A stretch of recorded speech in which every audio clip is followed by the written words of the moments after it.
Asa kaya si Troy dyan? Hoy! Uy! Oh, bakit? Gagawa tayo ng monster slime. Kakagulat ka naman. Monster slime parang ganito. Game. Ayan, at excited na ako gumawa ng monster slime. Ako nga din eh. Magbubuhos na tayo dito ng white glue para masimulan na natin gumawa ng monster slime. Yay! Excited na talaga ako. Oh! Saan ka naman excited, Troy, dyan? Uy, Lolo! Pag nakita nyo rin po itong ginagawa naming slime, may excite din po kayo.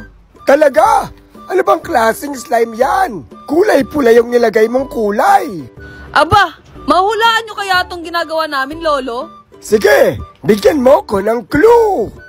Clue po ba, Lolo? Madalas po ito makikita kapag Halloween. Makikita pag bituin.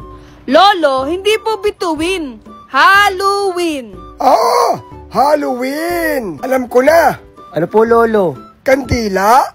Kandila. Hindi po kandila, Lolo. Pag nakita nyo po ito, magugulat po kayo. Magugulat ako? Opo, talagang magugulat kayo. Ah, alam ko na. Ano po, Lolo? E di picture mo. Picture ko? Ay nako, naglolokohan na lang kayo. Lolo, ang gagawin po namin ay monster slime. Nakamukha ni Troy dyan. Uy, Enzo. Oh, Ano kaya ang itsura ng rainbow slime, no? edi search mo dun sa application. Sige. Makikita mo na dyan yung mga gusto mo makita. Ilapit mo O, dito yan. sa camera. Pagka-search mo, i-click mo na yung enter, syempre. O, yan. Yan, ganyan. Sa application na yan, makikita mo yung mga gusto mong images, pwede kang mag-assignment, project, at kung ano-ano pa. Uy, ang ganda! Ang ganda. O, di ba? Ganda. So, yun yung mga rainbow slime. Gagawa tayo niyan soon. Kaya, mag-download na rin kayo. Aba, mukhang nabubuo na yung slime.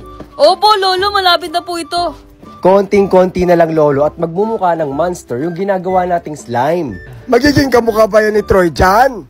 Lolo, di naman ba ako monster? Ang pogi ko kaya? Anong sabi mo? Ang pogi ko po, Lolo. Anong sabi mo, pugo? Hindi ka naman mukhang pugo. Lolo, pogi.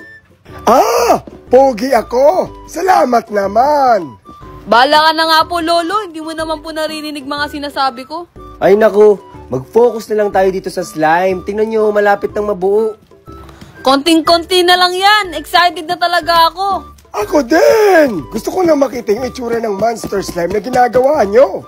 At ito na po, Lolo. Nabuo na po natin yung pinaka-slime. Ngayon naman po ay isi-shape na po natin ito na parang monster.